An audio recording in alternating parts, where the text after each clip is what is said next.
Supreme court आईनी bench में आलूदा पानी की फराहमी के खिलाफ आज खुद नोटिस केस की समाअत। अदालत ने एडवोकेट जनरल खैबर पख्तूनख्वा को नोटिस जारी कर दिया है। वकील बाबडा ने कहा, खानपुर डैम 5 मिलियन लोगों को पानी की फराहमी का वाहिद जरिया है। पहले 20 कश्तियां चलती थीं, अब 326 कश्तियां डैम में चल रही हैं।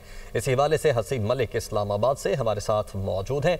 हसीब, बताएगा आज के इस केस की समाअत का क्या हवाला रहा, क्या आर्ग्यूमेंट्स दी गई और क्या रिमार्क्स आए?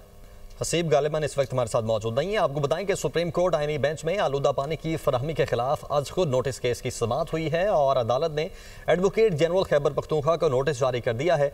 वकील बाबडा ने कहा है कि खानपुर डैम 5 मिलियन लोगों को पानी की फराहमी का वाहिद जरिया है। पहले 20 कश्तियां चलती थीं, अब 326 कश्तियां डैम में चल रही हैं। जस्टिस शकील अहमद ने कहा है कि डैम की इंतजामिया कह सकती है कि यहाँ मोटर बोट्स चलाना मना है।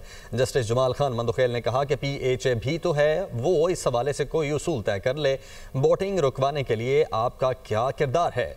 वकील बाबडा ने कहा कि हमने मजिस्ट्रेट के सामने भी दरखास्त दायर की थी। खानपुर तहसील बनने के बाद हालात मजीद खराब हुए हैं।